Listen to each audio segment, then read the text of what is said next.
Okay, we're going to get going here. I was hustling too. I need a gavel.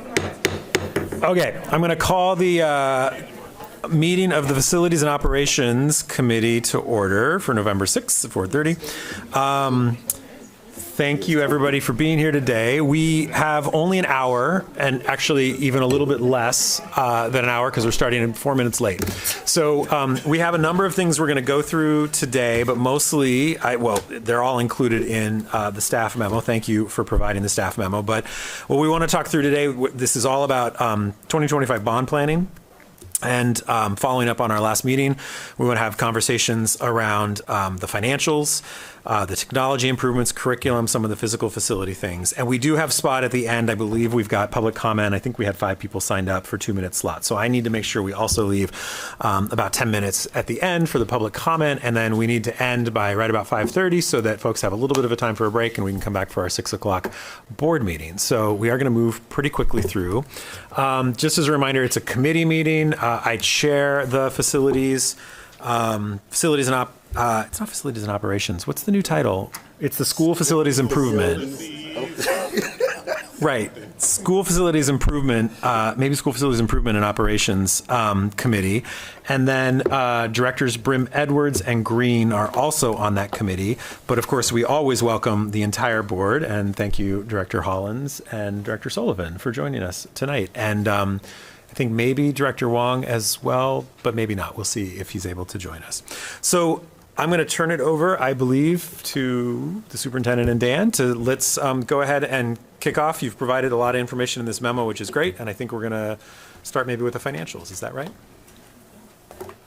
I have I don't know if superintendent. Okay, I was just going to walk through real quick, just hit some highlights on the memo. We thought the best use of tonight was really answering questions. So we do have a presentation here that I'm trying to get up, which is just cut and paste from the memo, plus from slides from last time. So we thought when we're answering questions, it might be good to have a visual up. So there's nothing new in the presentation, which I will try and get up here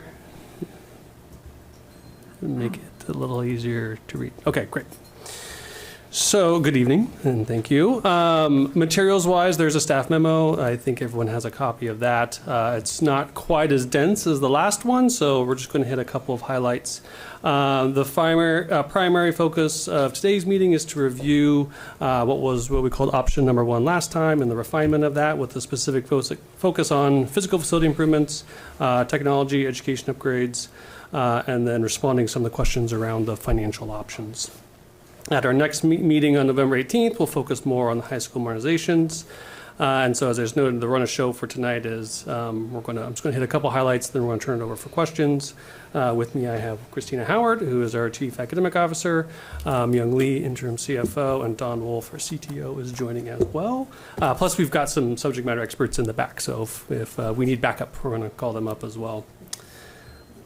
Jumping in, the option that is in the memo conforms to the staff recommendation kind of parameters or options that we talked about last time, including totaling between 1.5 and 1.8 billion, assuming an 8-year bond cycle, retaining the existing tax rate, and we are planning for May of 25. Here is the current option. A couple of notable changes since we last met on October 21st, and you can see on the far right, hopefully that's showing up, is a delta column. The physical facility overall budget increased to $190 million. The primary rationale there is simply to try to maximize funds for deferred maintenance, high priority projects, and just responding to building system needs. The educational and technology improvement budget also increased. One of those reasons was a simple data entry error that was on my part, so that was fixed. It aligns with all of the technology information about budgets and scope that were provided before. I just missed a number. And then the other piece is an add of $10 million for physical education improvements to conform with Division 22 as outlined in the memo. The district has done a great job of coming to conformance, but there's about a half dozen sites that are particularly tricky, being able to provide the spaces that they need to meet the requirements. So that is an add as well. The deduction is there as we deducted the program contingency from 15% to 12%. This was largely done to make room for those other scopes of work. We generally feel comfortable still with this reduction. The overall contingency amount is still significant. And as noted in the last meeting, if all goes well, the vast majority of those funds will be able to be spent on other projects. So the last thing I'll note before we turn it over is just the schedule. We're moving very quickly. We have a lot packed into the next couple months with the goal of referring the bond in January, and then, of course, the vote in May of next year. Unless there's anything else from the panel, I will turn over the committee for questions. Oh, that was fast. Appreciate that. This is great. Let's, and actually, not related to the information you had in the memo. One of the follow-up questions, and we may not have it today, but if not, for our next meeting in 2 weeks, I do want to dig in on the financial options, and I don't have it in front of me. I was going to try and pull it up again. Because I remember, oh, that's exactly it.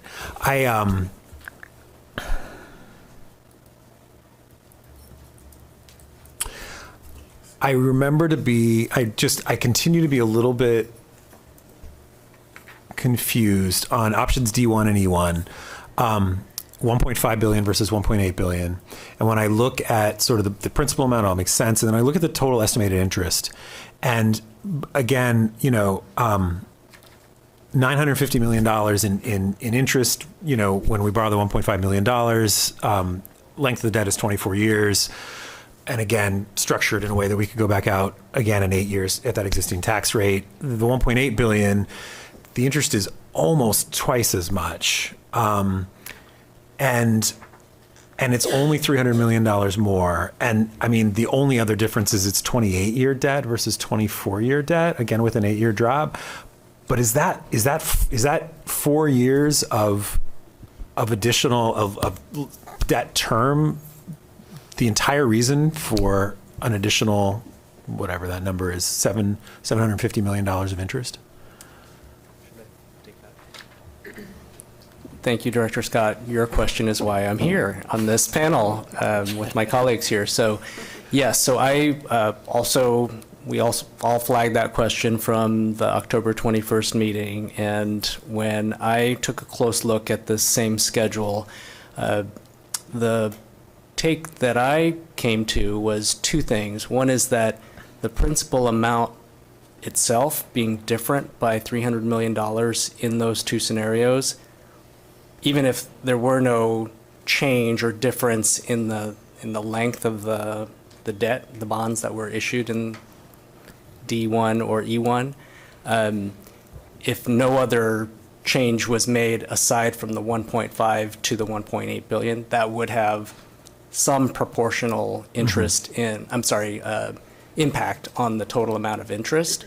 So I think that explains part of the 750 million.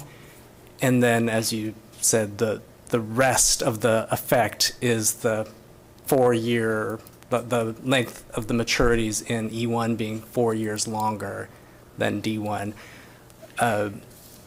It's frankly easier to sort of look at these two effects if we had the debt service schedules that were modeled and looked at the bar charts that show the debt service in each year. You can sort of see it visually more clearly with those aids, which we don't have in front of you tonight. And it made me wonder whether there was also a difference. I mean, the variables we can see here, whether there was also a difference in sort of the subway tile issuing of the debt that, and again, I'm speculating, but that were we doing some interest only bonds up front, in order to generate a little bit more, and then, retiring some of it. So in 8 years we could go out for another bond, but was there something else behind it? And again, we don't need to spend a lot of time on it today because I know we've got those charts, or if we want to ask for something more from our financial advisors, just with a little bit more. And again, maybe the variables up there explain the whole thing. It felt out of proportion. I would have expected, like you said, that interest to be higher because $300 million more in principal and 4 years longer. I just wouldn't have expected to be quite that much higher. And so that's why and what I'm getting at is if we looked at E1 and say, and I want to be really clear, I like the whole idea of an 8-year drop, because I like that idea of like, we're issuing, we're asking voters to approve bonds now, and we're creating an opportunity for the district to go back out in 8 years at the same tax rate to raise more money for additional facilities. But like, if we said in E1, it's a 10-year drop instead of an 8-year drop, would that significantly reduce that amount of interest? And honestly, I'm asking because just from a pure fiscal responsibility standpoint, a 64%, interest as a percent of principal feels reasonable. 95% feels high. And so when I think about what are we locking the district into, what are our taxpayers paying, I want to make sure we're thinking about how we're structuring things in the most effective way. Okay. And I know I want to be clear, the board handed these constraints to our financial advisors and they came back with these options, but are there other tweaks that we could make that are a little different that would change that dynamic? That makes a lot of sense. So perhaps as a next step, we could do a couple of things. One is to gather the visual aids, the exhibits, the debt service schedules that correspond to these exact same scenarios, just to sort of better, more clearly depict the differences that we're talking about tonight. And then in addition to that, ask our financial advisors to perhaps run at least one, if not more, additional scenarios that accomplish what you just mentioned about having that percentage of interest as a percentage of principal be closer or somewhere between the 64 and the 95%. So something that still shows a difference, but maybe not as much of a difference. That'd be great. See what factors would drive that. Yeah, that'd be great. And if you can just provide those to the board, and then we'll decide if we need to have another sort of conversation about it. That'd be great. Thanks. Other questions on the financials? Just one question, and I'm glad you brought that up, Dr. Scott, because when I look at E1 and I see the difference in the interest payments, I also look at F1, and if we're going to be, it's only a $400 and some million difference between the 188 to 2.2, and we still retain the tax rate, but also the interest piece only goes up about 400 million as well. And so it seemed like if we was able to look at, if we're going to entertain E1, I would really want to look at EF1 as well, because we're going to get additional dollars, about $400 million more, and the interest looked like it's only going to be about $400 million, which is a stark difference from D1. So I would want us to look at that as a board, to saying that if we're going to jump up to that number, we might as well. It looked like it's feasible to even jump up to the 2.2. That way we have more funds to do some of the stuff that we need to do. And along those lines, maybe the same question, Director Hollins, like if we're going to ask our financial advisors to say run a 10-year drop on E1, we could ask them to do a 10-year drop on F1 as well, just to see what that impact is. Yeah. Okay. Director Remembers, I thought I saw maybe you. Great. Any other questions on the finances? So if we got more, we can only spend so much, right? I mean, is it good to have a bond that has a whole bunch, even though we're not able to? I mean, you said we're limited on how fast we can do projects. Yeah, that's correct. So there's only so much we're able to accomplish over a given period of time. There's lots of different variables that depict what that is. Kind of like the simple way to think about it is if you have one or two or just a small number of really big projects, typically you can do those quicker. If you have lots of smaller projects, those typically take longer, especially when you're dealing with schools that are often occupied sites. It's hard to predict how long, and it also depends on what that scope of work is. So I think if we were looking to add scope, we would want to be a little more clear what that scope is, so that we could model how long do we think it would take to complete all the work. So just getting a bigger bond and more money doesn't necessarily, all at once, isn't necessarily better than going back 8 years later. Right. It doesn't necessarily mean that we'll be able to complete the work in that same period of time. Okay, thank you. Okay, let's move on, and we'll just sort of go through the order that was on the agenda and talk about the well, we had them separated out. So I think technology was number 3. And I think in your memo, you have education and technology combined, that $350 million. So maybe we'll just, this is on page 2 of the memo. Can you just do a quick run through of what the sort of big chunks of that piece of the proposed bond would be? That would be great. And actually, I think I will invite Don Wolf to start and just give an overview of the technology improvements. And there's a table in the memo that does a good job of highlighting those. Yeah, in the memo, it's labeled page number 2, which is the table for that. So it's broken into 2 sections because this was going to be an 8-year bond. So you kind of see it in 2 sections, but they can kind of bleed together too as well, looking at refresh cycles. But in the first 4 years, the big buckets are our business modernization project, which we're getting ready to ramp up. This is where the funding comes from to complete that 2.5-year project, from implementation all the way through to cut over to go live. We have a need for student and staff device refresh. Our use of technology is not dissipating since the pandemic. It's increasing. There is significant funding in there for immediately our data center needs some significant work in refreshing. The chiller needs to be replaced. We have large high availability UPSs that needs to be taken care of.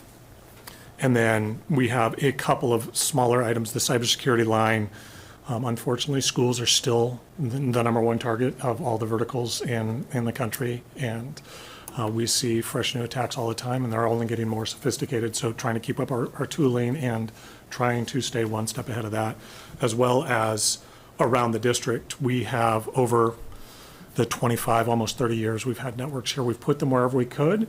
The more compute that we require, the more network that it requires, we have to refresh, and we have to update our networking closets. We have probably 63% of our networking closets do not have any cooling in them. So it does 2 things.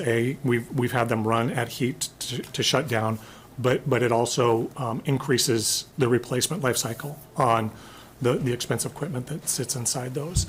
And then we also need to combine that. So when you look at HVAC, energy, and sustainability, that line item, it's a one-time where we'll go back through and get the cooling in there, but also be able to secure those rooms.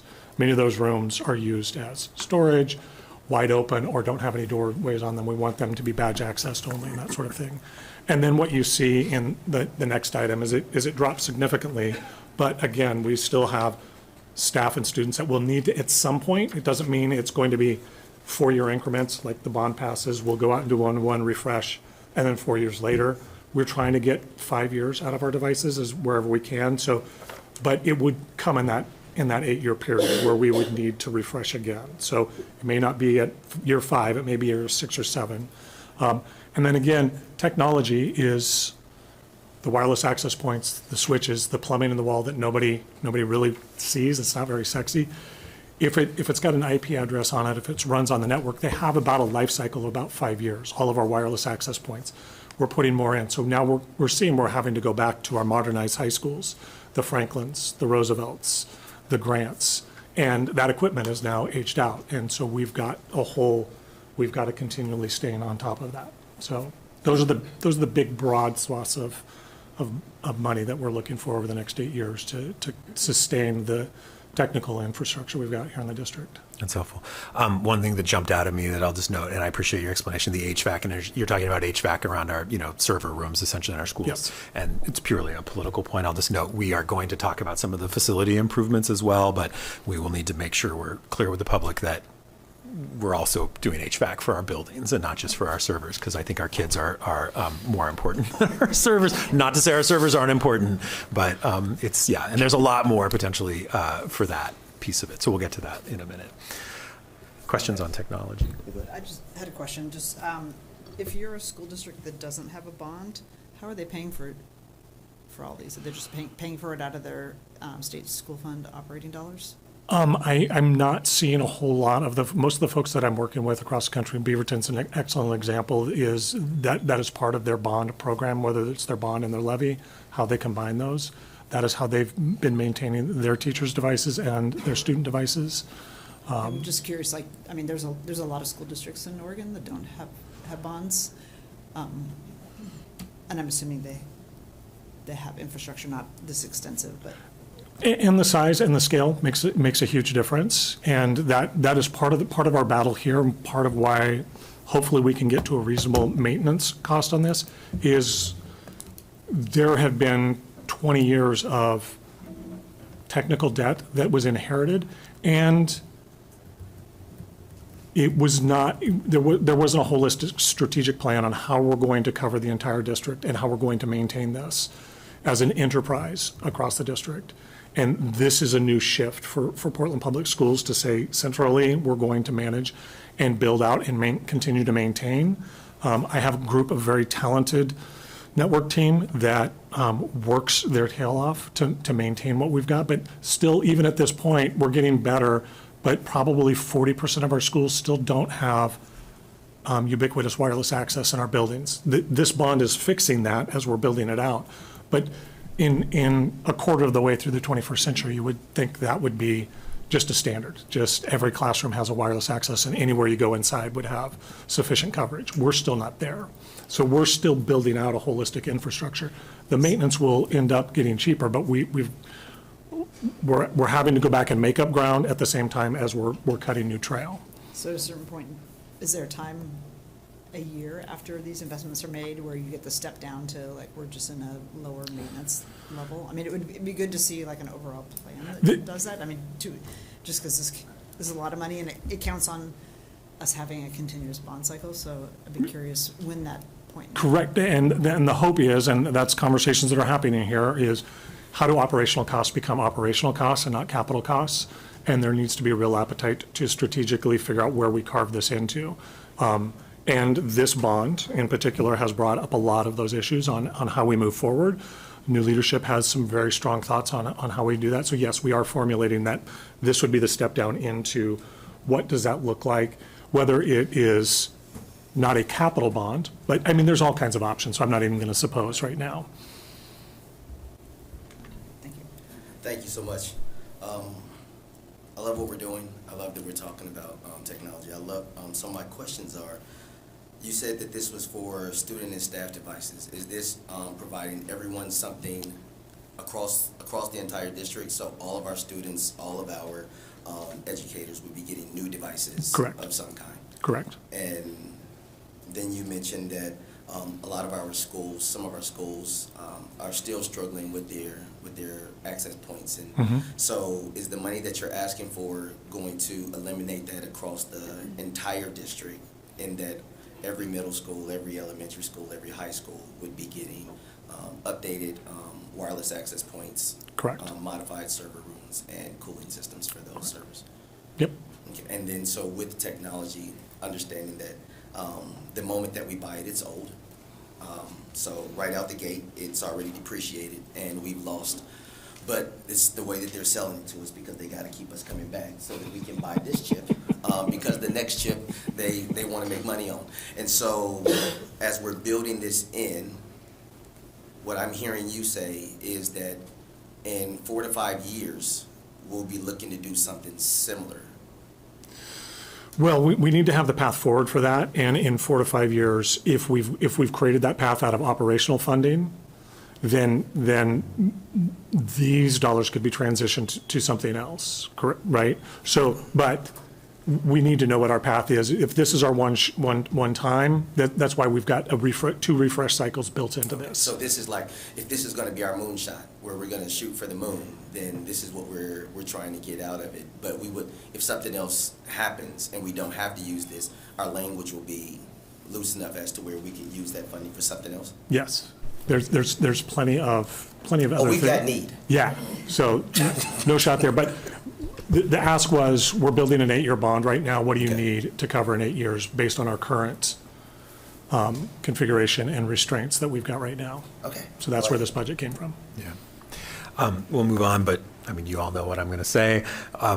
Yes, these should be built into our annual budget. They are also administrative costs. And so I want to be really clear, to the extent like we do it, we're going to get all that community pressure that says, wait, we want money in the classroom, we want money in the, and So that's the tension here, and particularly when we have a state that underfunds us and is so far below QEM, this is really the only way to fund this is through asking our local taxpayers to increase, well, at this point, maintain an existing tax rate in order to pay for things that frankly should be coming from the state school fund.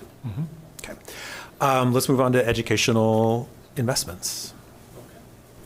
Christina? Yeah. Financial question. And you can, whenever it's appropriate, answer this, but there's a contingency category here at 187 million. And my recollection from last bond is that all the high schools have a contingency pot. So it's you have a contingency and then you have for each of those projects, which is a pretty large number as well. And then you have a large contingency. I'd like to see that broken out for the modernization projects. And then so that we can see the bonds contingency and then the ones for each of the modernization projects. And then I'd be interested in, and this may be part of the bond audit that was recently done, I need to look at, but how were the contingencies that were contained in the 2020 bond spent and what's left?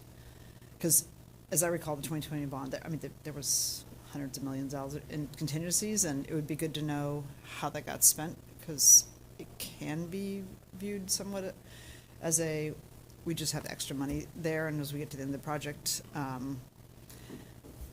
we use it up when maybe we could actually be conserving it for the other facility improvement projects that we have. Yeah, that's just make sure I follow. Not a problem at all. We can show what contingencies are living within the project, so the project contingencies, and make sure the program contingencies. And happy to show the 2020, how it's been allocated to date, and what remains to cover the remaining risks in the scope of the 2020 bond. I mean, I noticed even in the, I guess for each of the big buckets where there's contingency, I was noticing even in the curriculum, there's like by line contingencies as well. It's just, again, I think as we're looking for resources to get after some of the projects we know that we need to have, to me, I want to have some sharpness about how we spend those dollars, that we, I guess, look at those dollars just as critically for what's in contingencies, how it's spent, as it is for like how we critically look at the pieces that we've actually called out. Sure, that's not a problem. And the other thing that we'll be engaging here soon is our Bond Accountability Committee, who looks at, ostensibly what they look at is what our estimating methodologies are for different scopes of work. And that's really one of the areas where we look for specific feedback is, do you think we are appropriately managing risk with our different contingencies? And we can get how the contingencies were spent in 20. Absolutely. Ones that have been spent and how much is left over. Yeah, absolutely. Great.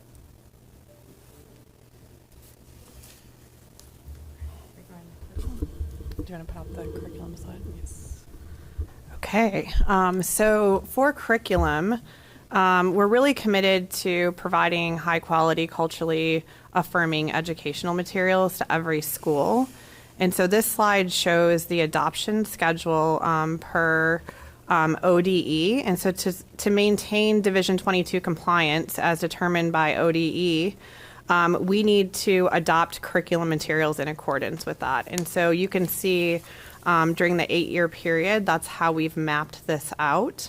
I think there's an important part to note around the concept of contingency and pieces like that is we anticipate curricular needs outside of a 7-year cycle outlined by ODE. An example recently is the social emotional learning became a requirement to be implemented in fall of 2024.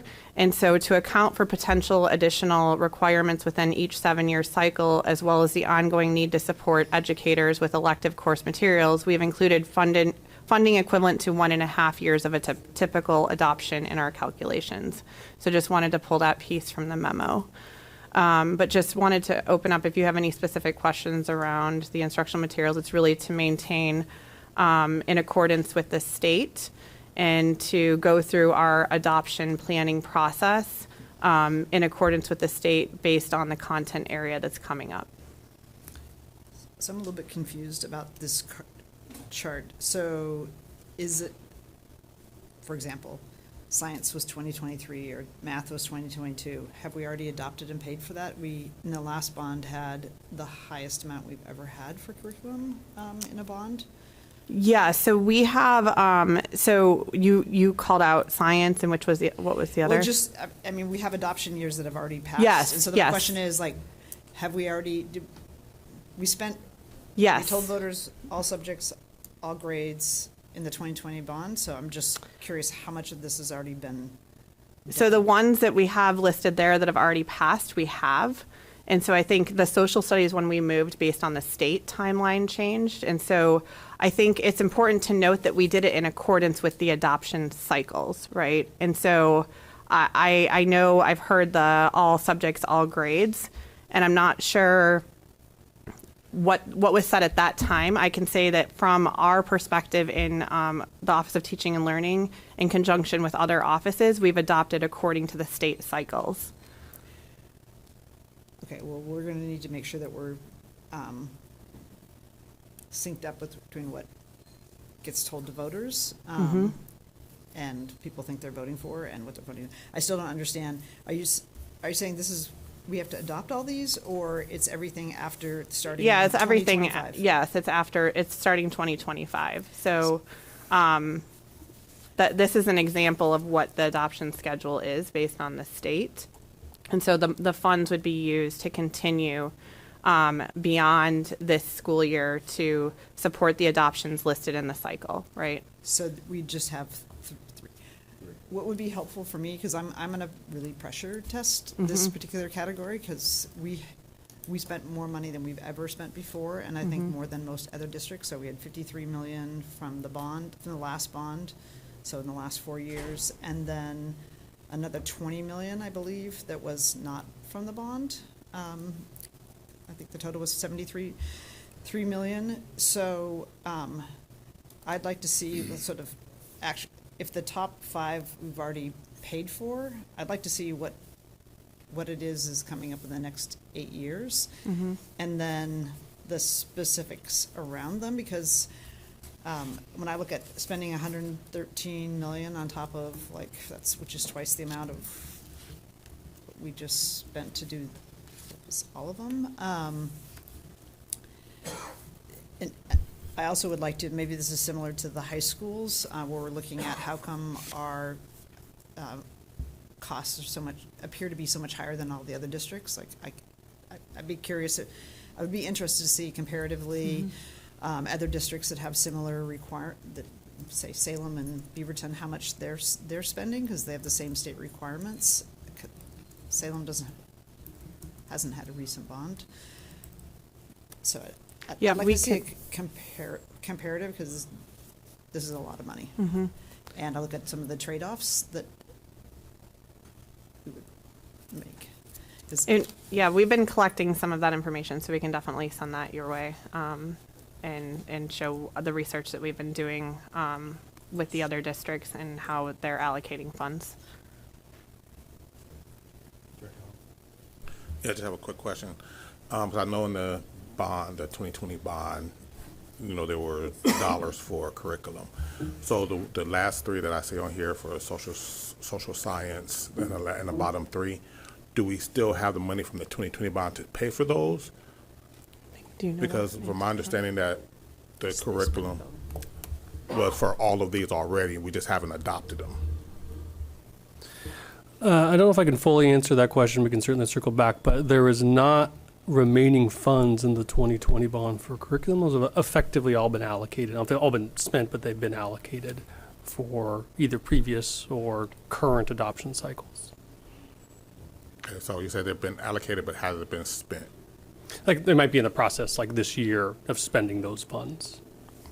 Yes, I'm with Director Brim Edwards. I would love to see that breakdown of what was spent, because I guess when I came on board in 21, whatever that year was, it was my understanding too that the money that was allocated in the 2020 bond was for all subjects. And if I see here that there's still 3 subjects left, that just raised a question for me. It'd be good. We can wrap up with some clarifying information. This, I believe, is a table just directly from, it was embedded in the materials. This is from ODE's website. Certainly, the team has more specific information that totals up to what that exact request is by year, by subject for that $118 million. So we'll get that to you. Okay. Okay, so we have a request for some more detail on that. Really quickly, the PE, you've got $10 million in here, and it's described as identifying additional spaces at the 6 remaining schools. Do we mean building those spaces, or what's the $10 million in PE for? So we have been doing facility upgrades to several facilities around PE to meet the requirements from the Division 22 that's linked in. And there are 6 remaining schools that they have more needs than what was anticipated. And we have that information that we could share as well. And so that is why we were able to do all of the upgrades to meet the PE requirements, with the exception of these 6 areas, because of the extensive needs that they have. So that's the allocation. Okay, but it's for facility improvements or changes or other things needed meet the PE. to create that. Okay. Yeah, and so the looking at options for each of those sites, but they were looking at options such as maybe building new covered play areas, which is expensive, or potentially bringing in some sort of portables, or they could have indoor movement spaces. So we just haven't landed exactly what those solutions are, but that's what's being considered for those 6 sites. Thanks. Let's move on to the physical facility improvements. Before we leave, Sure. just want to be clear, since I know we have a compressed schedule for the whole discussion, what I would like to see is what the future adoption schedule is. So if we've already paid for and done an adoption, to me, that's not really relevant. Like, so it should have we have this other chart, and what I would want to see is like what the state requires, and then specifically how we're going to lay it out over the next couple of years, because I see things in here that it's not matching what we're paying for curriculum that's by the adoption cycle, but the materials don't match. Yeah, we can put that together. And I also think it's important to note that, so for example, if you see math up here, when we adopted, we have to come back to that 7 years later, and we have to go through the adoption process again. So we can put that together for you and map that out. We can also share with what we've already spent to make that very user-friendly and go from there. Yeah, I mean, I think, again, so there's no misunderstanding. What exactly it is that we're. Yeah. Director Brim, would you be willing to just send an email with the clear data points you're looking for? Because again, to your point, I don't want to have a misunderstanding in terms of the data that you need. I just want to make sure that we're really clear. Would you mind doing that? No problem. Okay, thank you. Physical facility improvements, $190 million. Can you walk through a little bit the types of things we're talking about there? Yes, let me find that right slide. As we know, the district's physical facility needs are significant, and really we're for $190 million, which is a lot of money, but the number of options that could be, the way that could be sliced is almost infinite. There's a lot of need out there. I think the main points to take away, and the memo is brief, but because the needs are what they are, and as substantial as they are, that flexibility in the language and the ability to apply those funds over the 8 years is going to be important. Some of these facility needs will change over time. So I know there's a desire for as much certainty as possible, but also that finding that balance with flexibility to address needs over time. In that first line item there where it says emergency and unplanned projects, and that just shows an annual allocation, I think that's also going to be an important piece. Something that we've talked about, not in this forum, but in other forums, is the district's ability for capital revenue has really diminished dramatically over the last handful of years, where I'm shooting from the hip, but maybe $6 to $8 million annually we used to get. We're now in the $1 to $2 million range. So I just took a quick look back at emergency declarations over the last 2 years, and those total about $10 million. And those are just emergency declarations, not other planned priority scope projects. So setting aside and being flexible a good chunk to address emergency and immediate needs is going to be important. And then this is really a list of other projects that we know are high priority, and the ranges of the costs. Our schools kind of defy categorization. Some are big, some are small, some are newer, some have complex systems, some have no systems at all. So it just is intended to show of a sample of how these funds could be spent over that 8 years. And again, with the hopefully, if projects go well and our program contingency is not used for our scope certain projects, that we could see that number increase over time. Quick question. So even with I'm glad we added some more money in the deferred maintenance. I appreciate that. With this 190, and based on our annual deferred maintenance amount that comes up, how do this help that, and or is this a thing that will run out at some point with this 190 million based on the amount that deferred maintenance that we have yearly?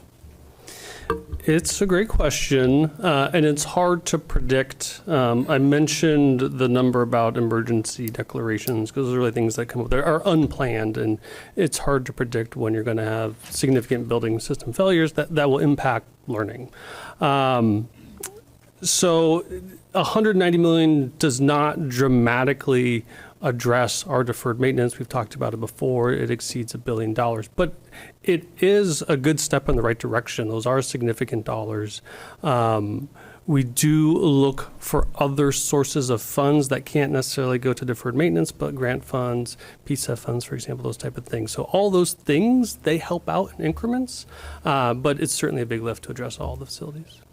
Okay, and so I just want to make sure we're clear as a board. And I know a lot of this because I've been over the facilities and operations for the last 3 years, that, when we're doing this bond packaging, and I wasn't here for the last bond packaging, but just getting the information and the data that I've gotten over the last few years, when we're doing this bond packaging, we got to really make sure that we understand that the deferred maintenance is going to happen regardless of what we do.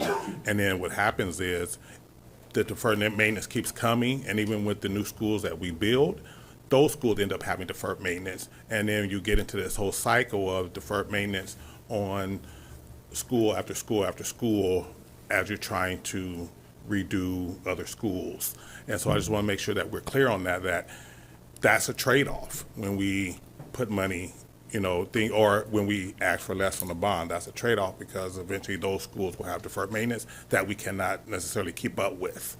And so I just wanted to make sure that we understand as this board, I don't know what the last board, but this board, we need to understand that's a trade-off when we don't add money into deferred maintenance. And then hopefully, like Director Scott said, that we can start putting some of these capital improvements and capital costs into operational expenses through our state funding.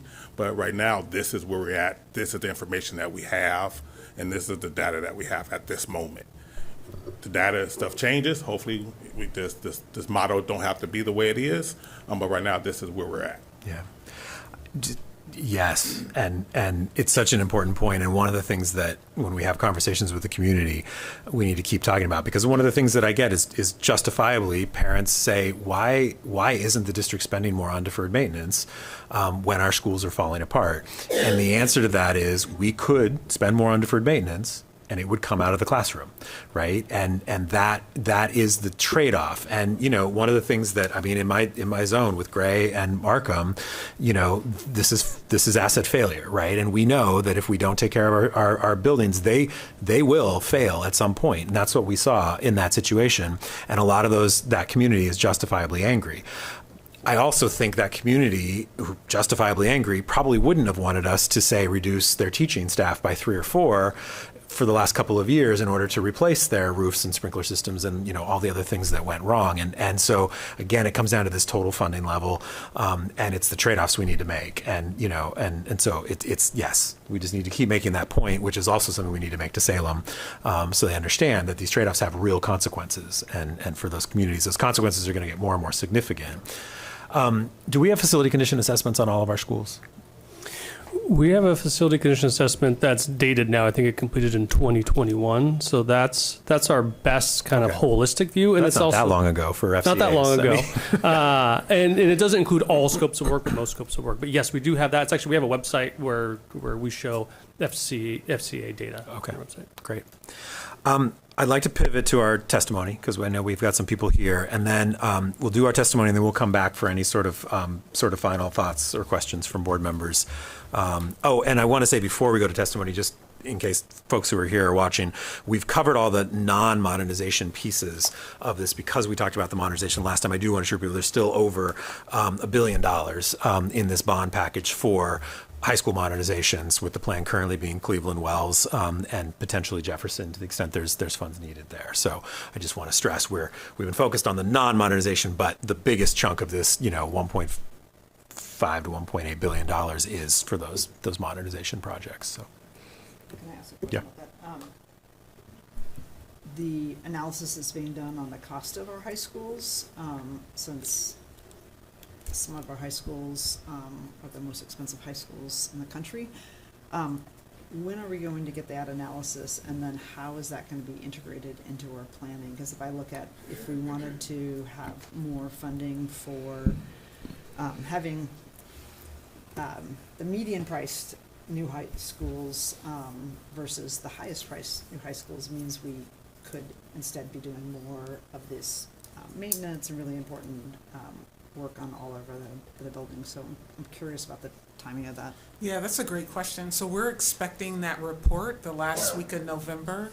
And so once we have that information, we will bring it back to this committee so that you all will have that information, and we take that into consideration as we move forward with our modernizations. I appreciate Director Scott, your call out of the high schools. I just want to emphasize that it is for the modernization of Cleveland and Ida B. Wells.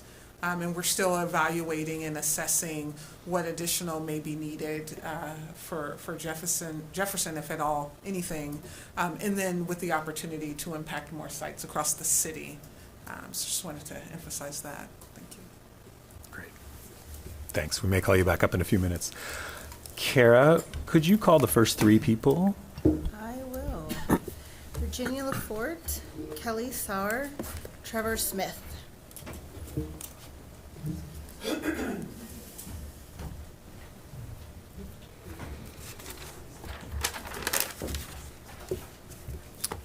So thank you so much for being here tonight. I don't have the regular spiel, but you probably know it. You'll have 2 minutes. The timer will start, and it'll hit red when the end of the 2 minutes. And at that point, if you could wrap up your comments, that would be great, so we can make sure to get to everybody. Thanks so much for being here tonight. I'm not sure who wants to go first, but Sure, I'll take it away. Hello, I'm Kelly Sauer, and I'm the athletic director at Cleveland High School. I've worked in the athletic department at Cleveland for 9 years, and I've served as the AD for the last 6. I'm here tonight to help explain the impact of having one gym and one turf field has on our student athletes.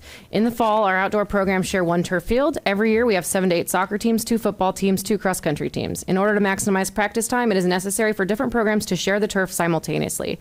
Driving by our stadium in the fall, you would see 1, if not 2 programs practicing every night until 9:30. The team with the last practice slots get home at 9:45 at the earliest. Those who take TriMed or live further out don't get home until well after 10. On game nights, practices are cut even shorter, putting our students at a competitive disadvantage. This past fall, Cleveland Athletics served 380 students. During winter, our single gym is shared by 6 basketball teams, our 2 wrestling teams, and our competition dance team. On game and match days, I have no additional space to offer teams for practice. If one of our programs hosts a match or game, the other teams are left without space to practice. Last year, we had 221 student athletes participating in our programs, and we are on track to match that number, if not exceed this year. The single gym prohibits us from offering a 4th level boys and girls basketball. We simply do not have space for them to practice or host games. We are forced to limit participation for our students, even though we regularly have numbers to create a 4th team. Practices run every day from 3:45 to 9:30. In addition, we hold practices most morning from 6 to 8 a.m. All programs regularly utilize Saturdays to fill additional practice time needs that cannot be met during the week. On basketball game days, we host 3 consecutive games, starting at 4:15 and finishing around 9:15. Modernized high schools have the luxury to start both their lower games at 5:30, followed by their varsity games at 6:30. Our students get less time at home to complete schoolwork compared to students at modernized high schools. In addition, our families have a hard time attending early games starting at 4:15. The spring season comes with its own challenges. Rainouts and poor conditions force boys and girls tennis, softball, and baseball indoors. Programs are forced to a weather-dependent gym schedule, which often results in cancellations of practices and less opportunities. While it is possible for softball and baseball to practice on rain in the turf, our stadium turf is not available in the spring, as it is already scheduled daily from 3:45 to 9:30 for high school and middle school track, as well as lacrosse. Last year, we served 324 high school students with spring sports. We're looking to grow our programs and create more opportunities of inclusiveness. However, with our current resources, Cleveland programming are at a disadvantage. For the school board to ignore delayed improvements at Cleveland for another 8+ years, it robs our students of opportunity. I urge you to keep our students and community in the forefront of the spring 2025 bond measure. Thank you. Thank you.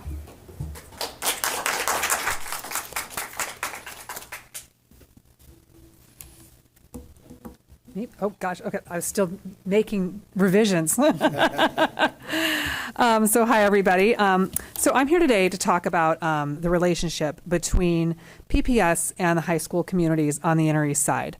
So Cleveland and Grant make up a sliver through the Inner East Side of Portland that collectively accommodates 4,000 high school students. We live in the most densely populated areas in the East Side, and we're also areas that have, over time, absorbed the loss of 2 high schools, Adams and Washington, making the jobs that these properties do even harder. Grant High School has a field that the Grant community fell all over itself trying to figure out a way for PPS to get control of when the turf failed.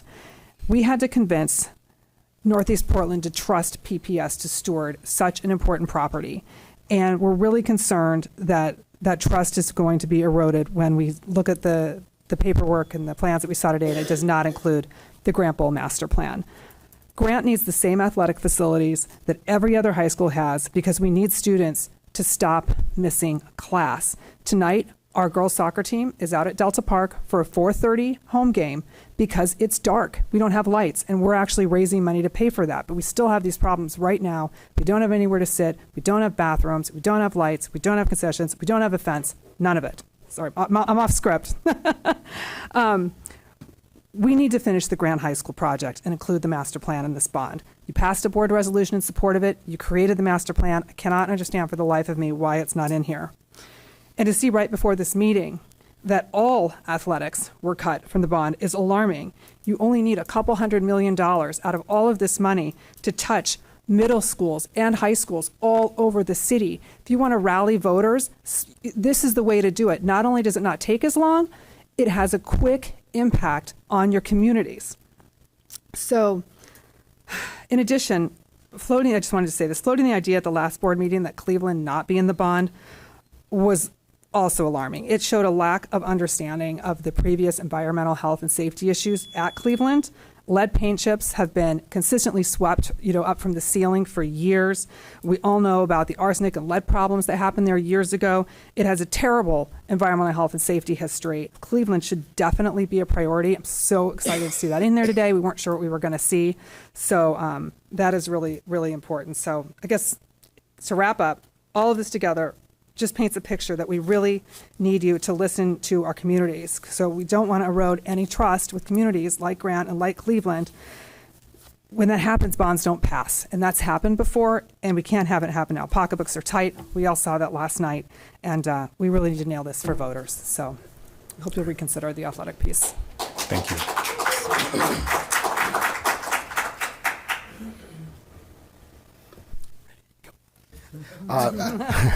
My name is Trevor Smith. I am a PE teacher and the head football coach at Cleveland. I kind of wanted to talk about the PE side and the school side and then the athletic side. If you were to come, before you vote, please come to Cleveland and walk around. See what a 1926 high school looks like and a 1957 gym. I don't know when the field house was built, but it's old enough that it has an old oil-burning furnace that has been decommissioned. So there is no heat over there. And because of that, we have to shut down the water. And in the spring, our kids who are at track and at girls lacrosse don't have access to bathrooms or water because they're shut off. And You know, the idea that we're a quarter mile away from the school, it's not reasonable to expect kids to just go ahead and jog on back to the school to get water, go to the bathroom, and come back to practice. So that's just the start. If you were a person in a wheelchair, Cleveland is one of the most difficult schools that you would ever encounter. To get to the main office, the halls, the elevators, the doors that you have to go through. If you were to come to the gym, oh my God, I'm blocking already. If you were to come to the gym, it's almost impossible to get to unless you go outside.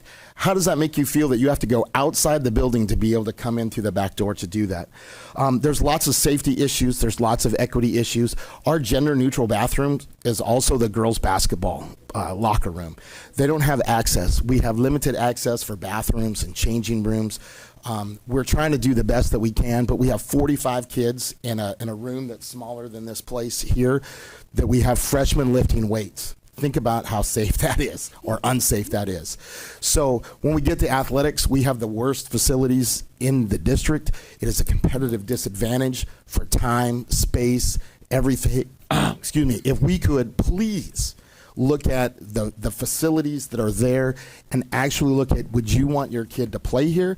Would you want your kid to participate in this program and what they're doing? So it is awesome that it's back on the table, but think about, we can't just, let's see if we can make the minimum work. We have to actually provide something that's viable for our kids and the community as a whole, because Cleveland is an awesome community and the parents will rally and they will be supportive, but if they're left out, it's going to be devastating to the community. Great, thank you. Yeah. Thanks so much. Carrie, the next two names. Nick Yoder and Kirsten Carr. Yeah. I just want to say something before you guys speak. Let me apologize to the Cleveland community. I was just using that as an example. It was never the intention of not doing Cleveland. So I just want to make sure I put that out there because I'm getting the emails and stuff, and I hear you. But I was just using that as an example, not that that's what we wanted to happen. Thanks, Director Hollins. Go ahead. Thanks for being here. Yeah, thanks for having us. I'm Nick Yoder, he, him pronouns. I am a counselor and high school soccer coach at Cleveland High School. And I'm a huge proponent of public education. Since 2005, when I did my student teaching in Chicago, Illinois, I have just fell in love with public schools, and it is important to me to give the highest quality education and facilities as well. And we are not doing that currently. When I look at Cleveland, I've been there for the last 10 years. As a counselor, I meet with our middle school students to talk about future. We talk about college and beyond and their careers in 8th grade. And one of the things that we get quoted as is, you know, your school's garbage.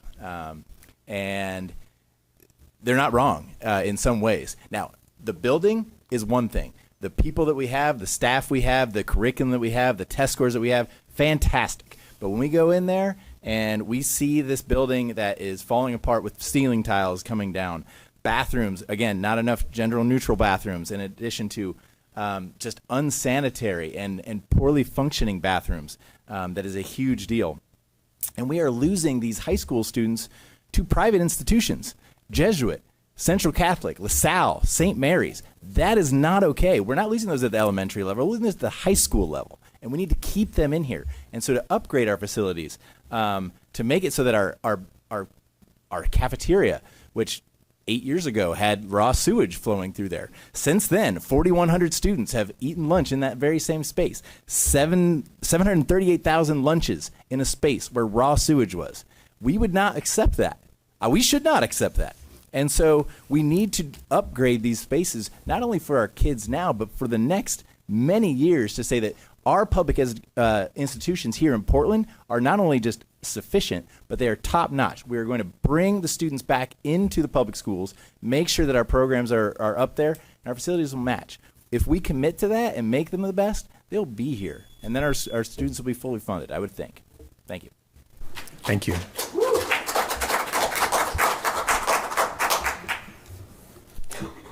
Hi, I'm Kirsten Carr. I'm the only non-Cleveland representative speaking today. Ida B. Wells and Robert Gray. I wanted to thank Dr. Armstrong for coming today because I was particularly impressed with your interview last spring and how you centered facilities as one of the 3 top priorities that you would like to address. It seems like the board, and you all know this, but I'm just going to repeat it, you have 3 competing priorities that you have made commitments to this community as it relates to facilities. That's putting aside all the other things. You've committed to the modernization, right? That's been in bonds, that's been in your board initiatives. You've committed to a 10-year long-range facilities plan, and you've committed to a sustainability plan, which, by the way, has not been brought up at all tonight. Which would make our district net neutral by 2040 and fossil fuel free by 2050. If any of these bonds pass, and that is not addressed in the bond that we are currently talking about, we are waiting 8 years, which only leaves 8 years, to bring our entire district up to a carbon net zero standard, which is impossible. So in addition to those, you also have other competing things, which I'm going to put in the category of things that should be covered by the state, things that should be in the annual budget, and not things that should be bonded or levied from our voters. And that's curriculum, that's PE mandates that are made by the state but not funded by the state, that's technology. These are key things that should be paid for by the state. And I will take this to the state. My concern is if we put it on a bond, the state is going to say, we've already figured that out on our own and they don't need to worry about it.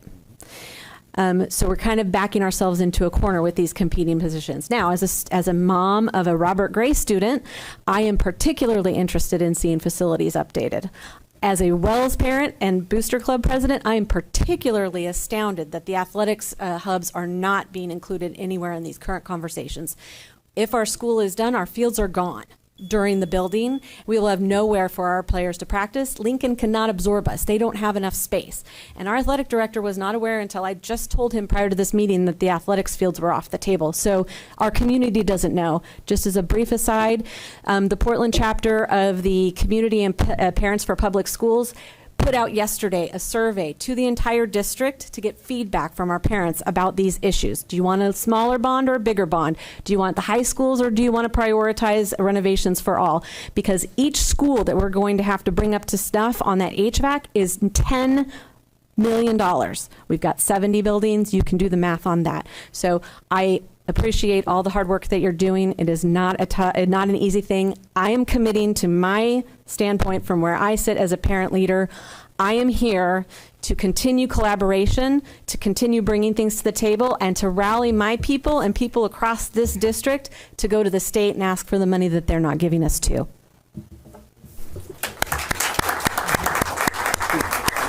Andrew is so happy right now. Guys. He's so happy right now. We talk regularly. I saw a small tear come down. I know. Thank you so much for the testimony. Final comments. Yes, that's just what I'm turning to right now. So we're a little bit over time, but if we could each take just a couple of seconds. But before we do that, I just want to stress, so follow-up information, we've got some questions around the financials, and we've got questions around the curriculum. Those were the 2 big ones. And contingency, thank you, as well. So we will get answers for those for our next meeting, which is in 2 weeks, I believe, on that Tuesday of this committee. And now if we could just take a couple seconds, maybe a minute, to just any final thoughts, either on the specifics today or on bigger questions that you would like to talk about or see answered. Okay, so I'll try and be quick. I want to continue to pressure test the admin costs, which are significant, the contingency costs, which are embedded in each of the individual projects and then overall. Pressure test the curriculum and how it aligns, and looking at others to see whether we have sort of the gold-plated version or we have what our students need and at a lower cost.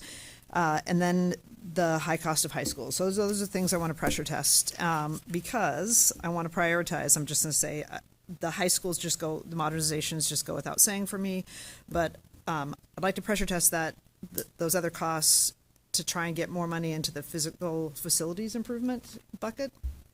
Also, the ed specs around meeting athletics. So having been a Cleveland parent, I'm seeing my daughter's high school soccer coach, Julia, out there. I did that trek around the city for 4 years, and I know that not just Cleveland, but Roosevelt, Franklin, Grant, Benson, and Lincoln all have deficiencies that we've talked for several years in our committees about, that they didn't get it when they got their modernization. So hopefully I will advocate that we put some money back in. And then ADA accessibility, I'm not seeing that called out.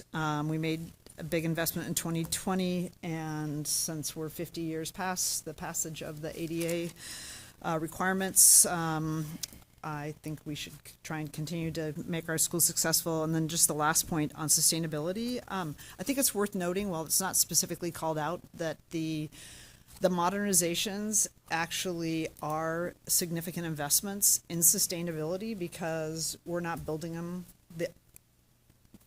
the old way. So if you look at, if they're electrified, they're not being built like they were 100 years ago. So we actually, that's sort of the hidden sustainability piece, but it's actually quite a significant investment. That's it. Thanks so much. Director Green, and then we'll go back to the other folks. I want to say thank you to everybody that showed up this evening. I'm appreciative of all the comments. Some of the things that I want to like to get more information on is, or we didn't get to hit on it tonight, but I'm recalling a comment that Dr. Armstrong said in the last meeting, and I'm hoping that it'll come up in the audit or whatever we're doing. But you had mentioned, and it slipped over me, that we're spending $40,000 a day, $40,000 a day or something like that. And so I'd like to get some specifics on. Maybe I just heard a number, and then all of a sudden I just went, like my mind just started thinking. And so come back and tell me that I'm wrong. That would be great, that we're not spending $40,000 a day for the Jeff design or whatever it is. I just heard $40,000 a day. I want to know what that is. The other thing is that I'm looking at the document here, and it looks like we got $407 million into a design, but we don't have a completed design. And I'd like to know more about how, when I've spoken with colleagues from across the country who are doing modernization and doing building redesigns, and they're putting up new schools that are substantially less than what we're paying for ours, substantially less. It's always the design goes before the estimate. So I'd like to get an understanding of how we came up with the estimate or the cost of our building without actually having the architect identify the design. I'd like to know what will it take to put, because I too was thrown off by athletics not being in this piece. I believe that that's not to jump on the bandwagon of the people that are here, but I'm jumping on the bandwagon of the people that are here. On the bandwagon. But I think it's outrageous. So I'd like to hear some more to find out what it's going to take for us to put it back, because I don't recall saying take it out, and I don't know if that was a voted thing or whatever. But I would like to see it come back. I'd like to get some more. And maybe and this is my last thing, I promise. I got 4 more bullet points. But I would like to also get a better understanding of, and I appreciate the Cleveland community and the Wells community for coming out. I also want to state that the conversation that we were putting on the table was not to say that we need to not do them. We need to look at what I am appalled about, again, that it just is what it is. I cannot understand for the life of me how we're spending $500 million on a single school. That seems like a little bit outrageous to me. And so my in that is, I would like to see how we can accomplish accomplish both things. I believe that it's possible with the amount of money that we are putting into our bonds that we should be able to, in addition to modernizing our high schools, we should be able to do something with our middle schools and our elementary schools. Because I don't believe that the families in here are saying that they don't care about young kids, that they don't care, let those kids die of asbestos in their old dragged down buildings and all that other kind of stuff. I believe what they're arguing is that it's our turn and I want my stuff. So I'm trying to figure out how we can do both. I feel like we need to be able to have the conversation around, is it possible? And then if we come to, have that conversation and we go through all that it is, and then we still at the end of the day decide, you know what, I don't like that, I want to do this. Well, at least we've all talked about it. We've talked about the good, the bad, and the ugly, and now we're making a decision based on what we know versus on what we believe. So I'd like to get some input on all of those things. Thank you. Dr. Sullivan? I understood that there was already a lot of planning on athletic hubs with the Whitaker-Jackson-Marshall situation, and I think that's what you're talking about, isn't it? Correct? The athletic hub, which was part of Whitaker-Jackson and Marshall's plan to have different athletic hubs that can be used for lots of different schools. And I understood that that was already, a lot of planning had been done, and I don't see that it's in the bond. Yeah. It's in the long-range facilities plan. And there also, in the facilities committee was, we had several meetings about it, a very long list of things that, again, weren't built into the modernizations that happened earlier. And so, and then just things like Benson hasn't ever had a home field. Yeah, and Not to also speak just for Cleveland, just to have, I mean, definitely, eventually the school, but, for the building, but it seems like we could do some improvements in the park and the other space they have outside before the school starts being built. That would be something fast that would really help.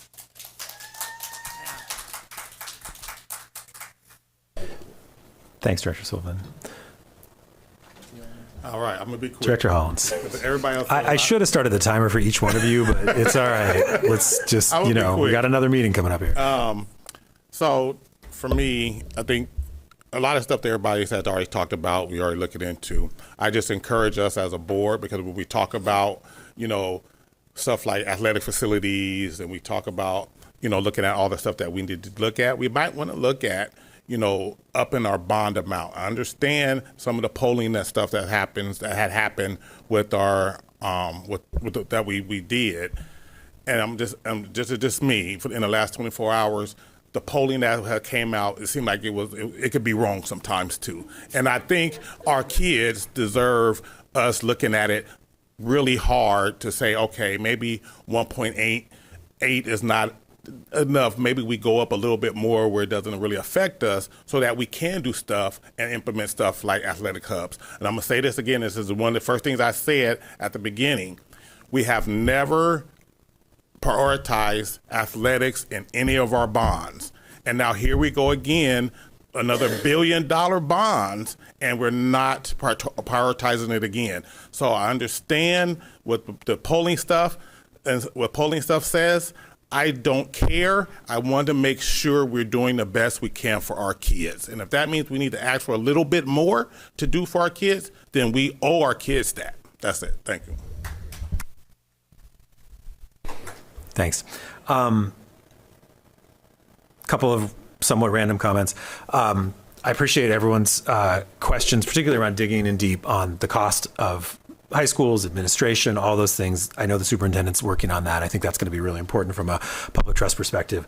I also completely agree about digging in on the contingency. I will take the other side of that, which I know everyone up here knows, that when we don't have enough contingency, and this has happened in prior projects, and then all of a sudden those projects, we do run into the problems and the issues, then all of a sudden it's a cost overrun and we run short on funds. So it's finding this balance of having the appropriate contingency, not too much, but it is a little bit easier to have some extra that you can say, oh my gosh, look at that, we've got $20 million we can take to somewhere else, than saying we ran out of money and now we're stuck. So finding that balance is going to be really important. Totally on board with the high school modernizations and completely on board with upping the physical facility improvements as much as possible. I really appreciate staff's coming back and upping that number. I think to the extent we can do more of that, the need is absolutely there. And Director Hollins, you and I mean, we are so in agreement on where we want to go. And I will just say my concern is we have to find that balance of a bond that is big enough to meet a lot of our needs. Won't meet all of them. Our needs are in the multiple billions of dollars, but that meets a lot of them that also will pass. And it's a judgment call, right? And whether it's 1.5 or 1.8 or 2.2, there is a point, and even though all those are the same tax rate, our polling has also showed there is a point where voters will say no. And it's not a small thing when voters say no, it's a huge thing because one, we've raised hundreds of thousands of dollars, we have to do it again, but you also lose some of that trust. And going out after a failed bond, it's twice as hard to get a bond. And that second time you go out, it's usually going to be about half the amount. It's going to be much more targeted and much more focused because people are going to interpret that failure in a lot of different ways. And so again, we just have to, as a board, make that political judgment. And I want to make sure we're successful in what we send out. Oh, and I agree with that 100% as far as, but I don't want us living in fear of what we feel we can do for our kids versus, that something won't happen. And the only reason why I say that is because for the last bonds that we've had, even when we jumped up to the $1.1 billion, our community supported us.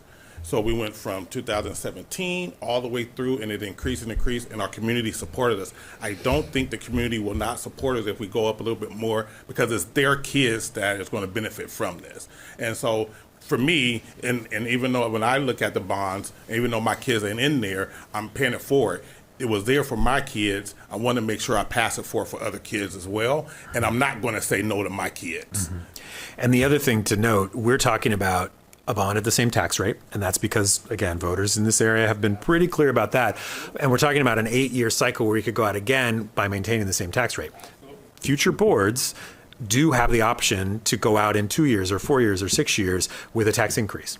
And I think that if again, you're building that trust and we're showing what we can do and the community comes around and says, hey, you know what, an increase in our property taxes to support these additional things, we're willing to do it. That's always going to be an option the district has moving forward. So, okay, with that, I'm going to close the meeting. Thank you very much, everyone, for coming tonight. We have another one in 2 weeks. And then that's it.